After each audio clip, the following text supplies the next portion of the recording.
Welcome and thanks for coming. Just talk a little bit about Macassa Mine and the experience we've had adopting battery electric vehicles, haul trucks and loaders.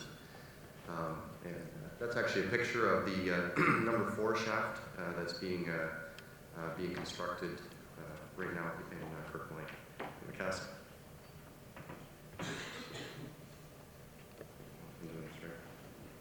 There it goes.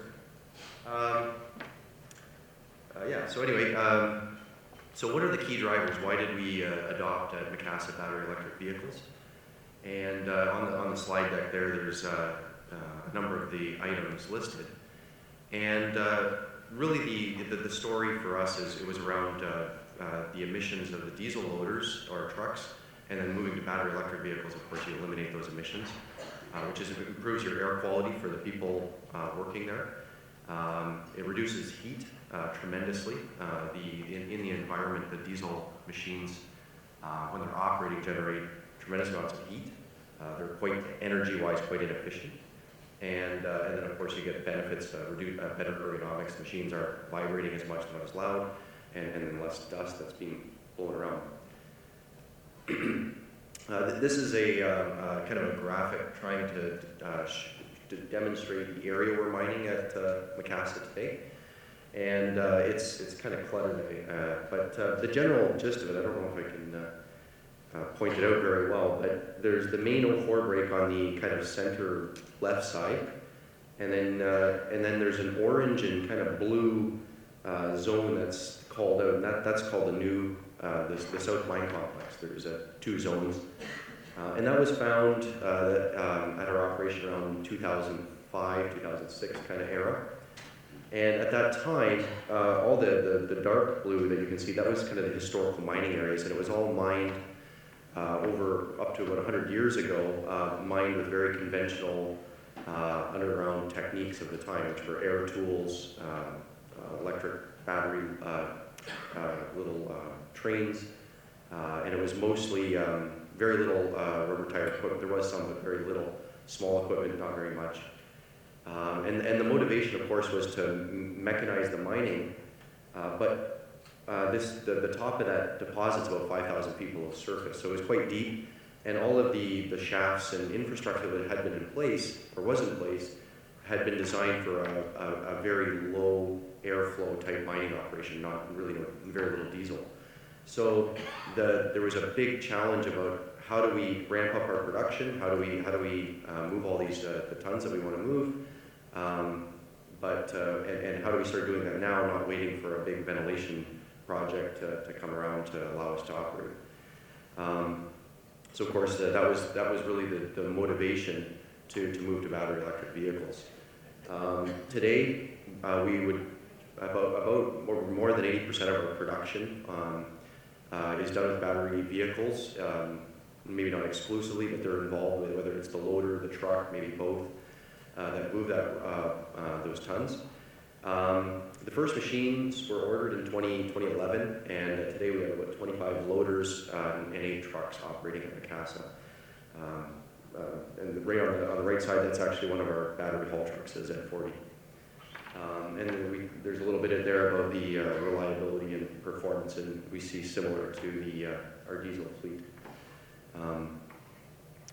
Currently, where are we? I mean, that was 8 years ago that kind of started. Where are we today? Things have changed a lot. One really obvious change is the options that are available. So when we started the project, or started the adoption, there really commercially wasn't anything available. We bought trucks and loaders, but they weren't available on the market. They built them for us, and they were quite small. But now today, there's commercial products available from several of the OEMs, kind of ranges from 20 to 50 ton trucks that I'm aware of. There's probably other, maybe larger, I'm not sure. And loaders kind of in the 4 to 14 ton class, and I know that the OEMs are working on kind of expanding that out. And associated with that, there's bolters, jumbos, all the ancillary type equipment as well that's battery available in battery power. What else have we seen? One big change we've seen is improved performance. The initial machines were were not particularly productive. They were kind of slow. That was a big thing. They didn't have a lot of range compared to, say, a conventional diesel machine. And on all of those metrics, we've seen big changes. Just the one we called up there was, we were doing like 4 kilometers an hour with a 16, 17 ton payload, and now we're doing double the payload and double the speed within 8 years. And then the packaging density, and that's around, the first machines were sort of, we took a diesel machine and just put a battery in it, and that works, but you don't get a really good packaging. There's kind of wasted space, so to speak, and you don't get good performance. And we've seen that really dramatically change with the OEMs now building machines knowing it's going to be a battery electric drivetrain, and that's driven some of the improved performance. Just to give a practical example, so our Z40 haul trucks, we have 4 at Macasta, and that's one of the trucks, and that's the operating, and that's the battery at the front there, the box at the front, and that whole battery didn't just fall off. That's actually intentional. We set it down when it's depleted, when it's discharged, set it down, they pick up the full battery, hook it on, and drive away, and then we're, of course, plug in the battery to charge it. But it's kind of like your power drill at home. You just take the spent battery, put it in the charger, put a new one in, and when you go, you're not waiting for it to charge. In the past, we were using cranes and rigging, which worked, but there's some challenges with that. We really like this feature because well under 10 minutes, the operator's in and out and fully productive again. It's also very low risk. You're not rigging and moving stuff around, and to set that area up, it's just a traditional mining area. You're just doing some development. You're not making structural steel, cranes, and special excavations. Some of the technical details or features of that machine, it's got wheel end motors. So if you're familiar with most mine haul trucks, underground mine haul trucks, most of them use an engine with drive lines, mechanical drive lines to differentials, which means that there's kind of a certain area of the truck that you can't really do very much with because you need to leave space for that. With the battery electric machines, it doesn't make sense to have a single engine. You have a battery, and then you have motors, and in this case, the motors are actually right in the differentials. They still have the wheel ends for the brakes, but they're basically right there. So all of a sudden, that kind of frees up a lot of space in the middle part of the machine to package other things. And one of the things actually in that truck is an onboard battery that's never removed, that when you put the big battery down, you can then use that small battery to go pick up another battery. Or if you have an issue, if there's some sort of malfunction, now you've got a redundant power supply you can drive to get service. The auxiliary systems, the hydraulics, are on demand. So essentially, if that truck is energized and driving forward, you don't need hydraulic fluids circulating because you're not lifting the box, you're not steering, the brakes are released. So basically what happens is the hydraulic pumps essentially stop. Most diesel machines, because the engine's always running and diesel fuel's kind of free, they just circulate that fluid all the time. And what we found is this, going to the auxiliary system on demand, gives us several more cycles per battery change, because the energy draw is, that steady draw, whether you're moving the truck or not, is actually relatively speaking quite high. And then we talked a little bit about the self-power battery swap, where now the machine can change its battery. You don't have to have a big special kind of infrastructure to handle it. What do you get for that? That's all fun. That sounds exciting. What do you actually get? Well, you get a bigger payload, much faster travel speed, longer battery range, which is important because when you're driving, it's productive. When it's changing batteries, it's not really productive, and you're not moving material, and a faster battery change. So it's not only do you get to go further, but then when you do change it, it happens much more quicker and more controlled. That's actually a picture of the previous machines that use the crane. You can kind of get a sense of the size of the battery. The operator there using the crane to put the battery in and out. And they would do that several times a shift. With the self-change, it's probably 1 or 2 times. That's a picture of the Z40 truck kind of from the back. You get a sense it looks like an underground haul truck.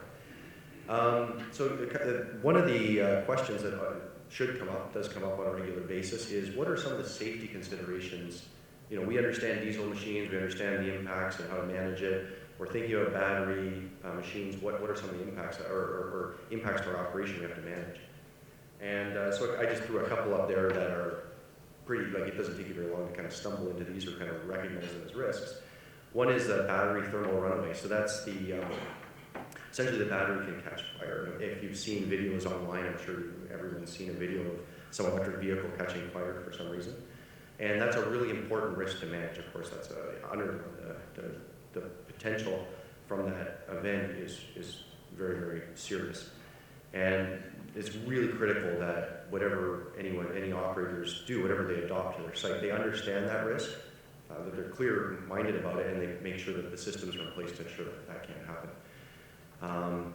Electric shock, that one's kind of really obvious to people. There's an electric machine, they're kind of worried about that.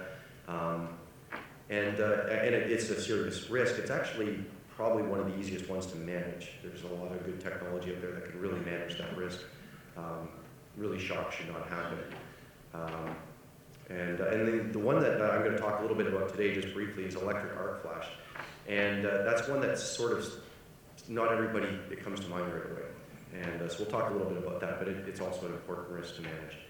So this is not a Macassa, this is just a stock photo, but this is an electrical worker in an electrical switch room, and it could be virtually any industrial plant, big commercial plant, whatever. Wherever you have a significant amount of electricity, that's probably what the worker looks like when they're working on the electrical gear. And what are they wearing? They're wearing, it's probably natural material, maybe kind of wool or cotton overcoat and pants, big gloves. There's actually kind of two layers, usually a leather layer and a rubber layer, and then he's got the big hood.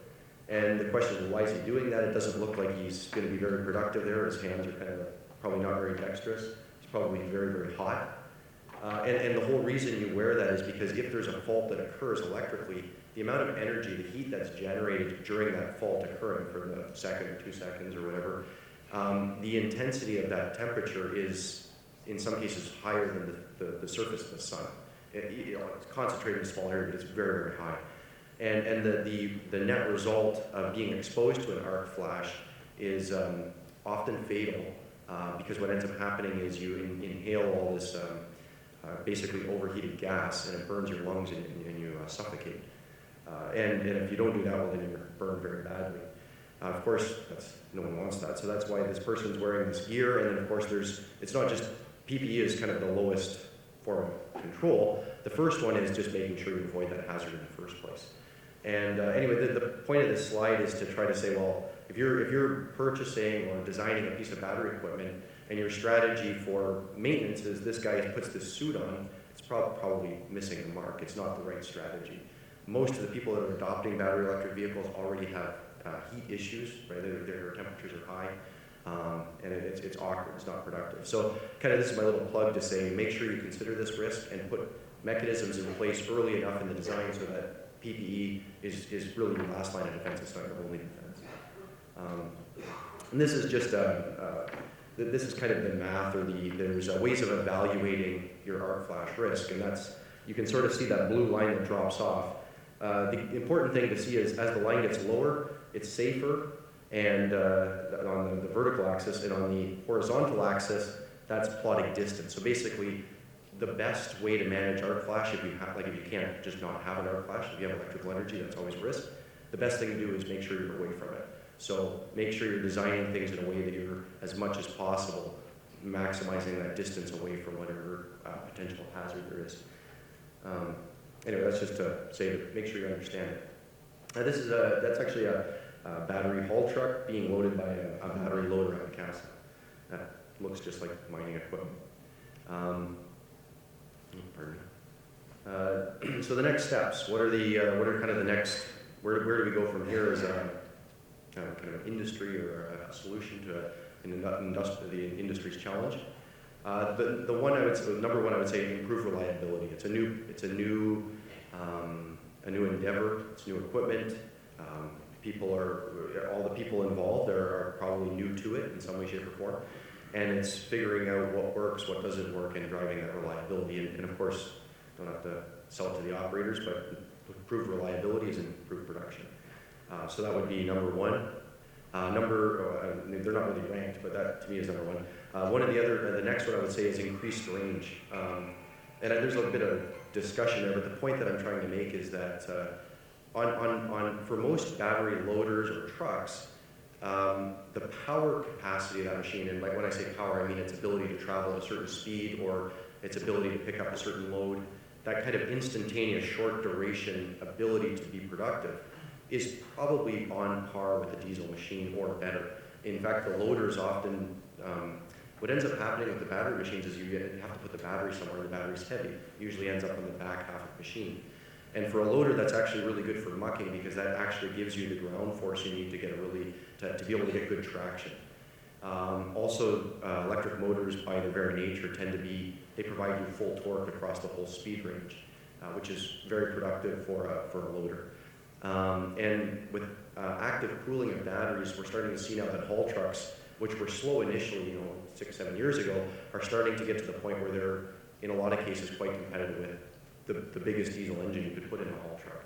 So power is probably not, there is room for improvement, but that's probably not the big carrot. To me, I think the big carrot is figuring out range. And when I mean range, what I mean is, okay, good, you can get a bucket just as effectively as that diesel machine, but how many buckets can you do today? Well, with a diesel, I could do 40 or 60 or whatever the metric is depending on your operation, and the battery may be less because, I can, it's just as productive, but then I've got to go change the battery, or I got to go charge it, or whatever.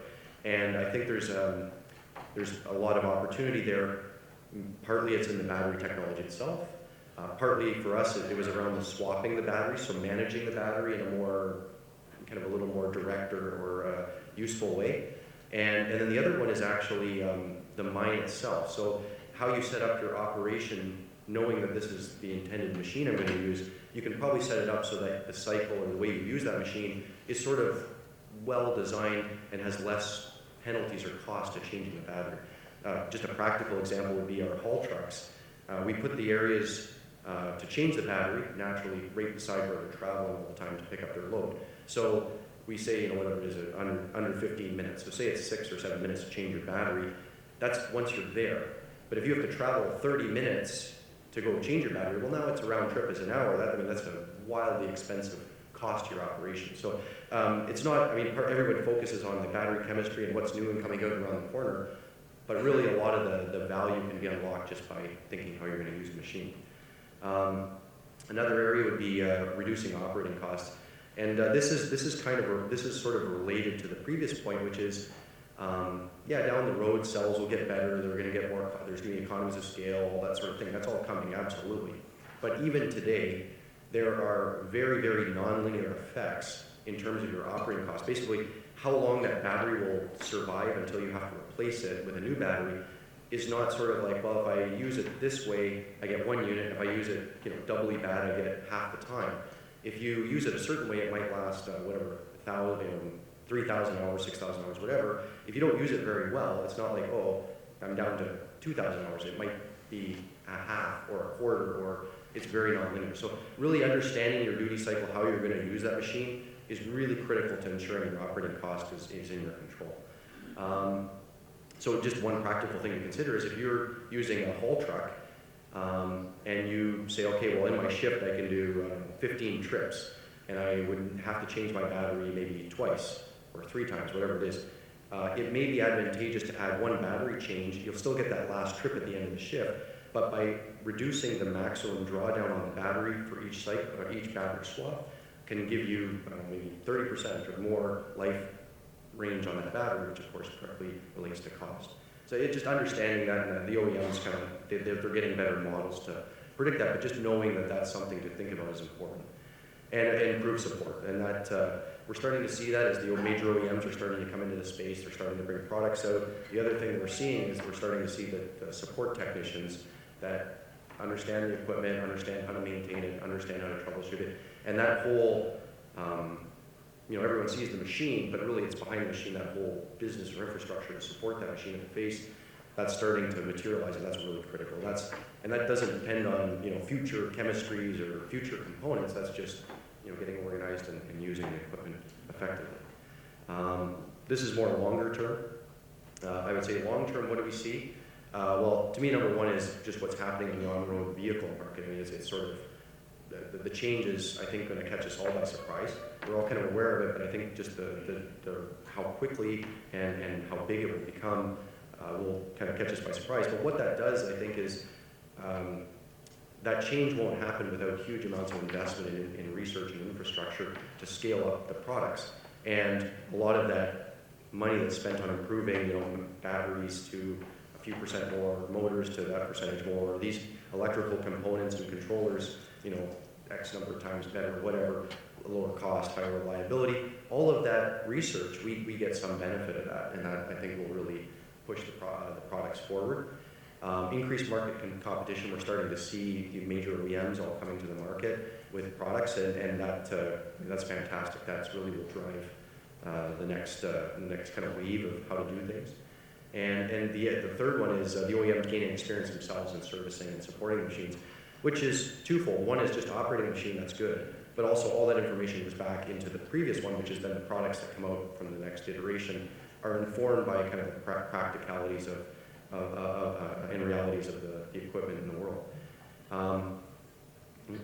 So just in summary, quickly, currently obviously at Macassa we see the benefits outweighing the costs. I mean, we did it, we're operating it, we live it every day. It definitely significantly reduces our emissions, significantly reduces the heat load on our ventilation system, or on our air, which helps our ventilation system.